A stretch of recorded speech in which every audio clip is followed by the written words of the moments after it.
Next MCQ जो मेरे पास है वो है इफ एक्स जो कि स्मॉलर देन वाई है और वाई स्मॉलर देन जेड है और जेड स्मॉलर देन है 0, then which of the following expression is greatest. सबसे पहले हमें एक चीज़ समझनी होगी कि ये तीनों नेगेटिव है, क्योंकि ये तीनों 0 से छोटे हैं, तो तीनों वेरिएबल्स की वैल्यू जो भी होगी मतलब ये नेगेटिव ही होगी। अगर हम इन सब में देखें तो ये चारों ऑप्शंस में ये 3 वेरिएबल्स ही आ रहे हैं और ये ऊपर नीचे आ रहे हैं, तो मतलब नेगेटिव साइन ऊपर भी नेगेटिव साइन नीचे भी, तो कैंसिल आउट होकर पॉजिटिव आएगा। और दूसरा पॉइंट जो हमने नोट करना है वो ये है कि देखें ये नेगेटिव है z और y भी और x भी।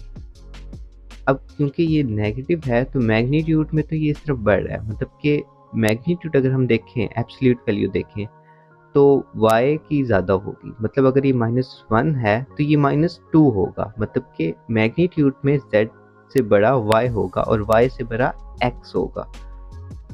तो एब्सोल्यूट वैल्यू देखें या फिर इसकी मैग्नीट्यूड कह लें तो वो इसके उल्टा चल रही है, मतलब z से बड़ा y होगा, y से बड़ा x होगा।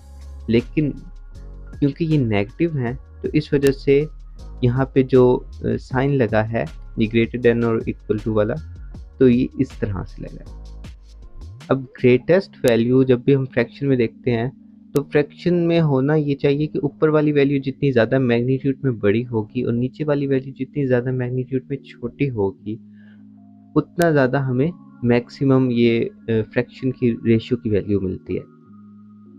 तो इस केस में देखें तो क्योंकि हमने मैग्नीट्यूड के लिहाज से देखना है साइन को इग्नोर करके, x की वैल्यू मैग्नीट्यूड में सबसे ज़्यादा है। फॉर एग्जांपल अगर ये -1 है, ये -2 होगा, ये -3 है, तो x की सबसे ज़्यादा है और z की सबसे कम है, तो ऑप्शन ए बनेगा। और इसी फ्रैक्शन की सबसे ग्रेटेस्ट, इसी एक्सप्रेशन की सबसे ग्रेटेस्ट वैल्यू होगी।